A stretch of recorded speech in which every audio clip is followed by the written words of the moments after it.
गांव की हलचल शुरू हो चुकी है। गायें बंधी हैं, तुलसी पर जल चढ़ रहा है। लक्ष्मी 13 साल की एक लड़की आंगन में झाड़ू लगा रही है। आसमान में सूरज की पहली किरणें उसकी आंखों पर पड़ती है। लक्ष्मी, तुझे बिल्कुल भी अकल नहीं क्या? कल से तुझे वो दिन शुरू हुए हैं, फिर भी मंदिर के पास जा रही है। अपनी जगह पहचान। लक्ष्मी चौंकती है, उसके हाथ रुक जाते हैं। वो चुपचाप झाड़ू को किनारे रखती है और अंदर चली जाती है। कंघी मत करना, नहाना मत, और पूजा तो भूल ही जा। लक्ष्मी की आंखों में आंसू हैं, लेकिन वो कुछ कहती नहीं, बस दरवाजा धीरे से बंद कर लेती है। कमरे में हल्का अंधेरा है। लक्ष्मी बिस्तर पर बैठी है। उसके पास एक पुरानी डायरी है, वही जिसमें वो अपने सबसे गहरे सवाल लिखती है। क्या मैं गंदी हो गई हूँ? क्या मेरे शरीर में कुछ ऐसा हो गया है जो भगवान भी नहीं देखना चाहते? कल तक माँ कहती थी कि मैं देवी हूँ, आज मैं अपवित्र हूँ। उसके सामने भगवान की एक छोटी मूर्ति है। वो उन्हें देखती है, फिर नीचे सिर झुका लेती है। आंखों से आंसू गिरते हैं। रात का समय है। पूरा परिवार खाना खा रहा है।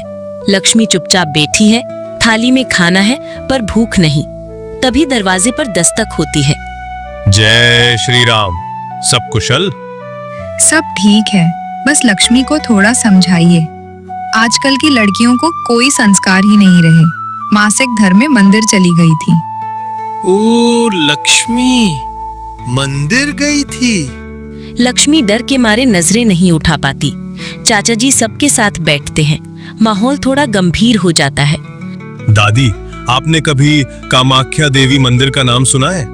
हाँ, वो गुवाहाटी वाला शक्तिपीठ है ना?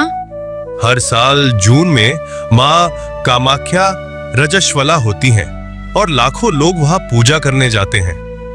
क्या वहां माँ अपवित्र होती हैं? ऐसा भी होता है? हमें तो कभी बताया ही नहीं गया। बस यही बात तो है। धर्म को समझने से ज्यादा हम बस मानते चले गए। लक्ष्मी, क्या तुम्हें पता है सुश्रुत संहिता क्या कहती है? सिर हिलाती है।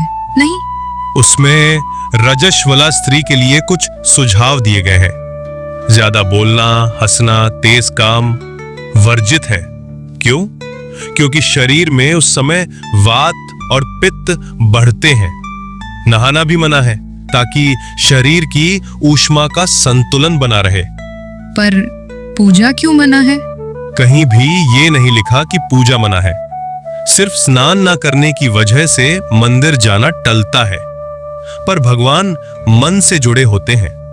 आज हम इस रिवाज को रूढ़िवाद कहकर नकारते हैं और धीरे धीरे हम बीमारियां पाल रहे हैं। हर 10 में से एक लड़की को पीसीओडी या पीसीओएस की समस्या है, क्योंकि हमने शरीर को उसके स्वाभाविक रीत से दूर कर दिया है। गंभीर।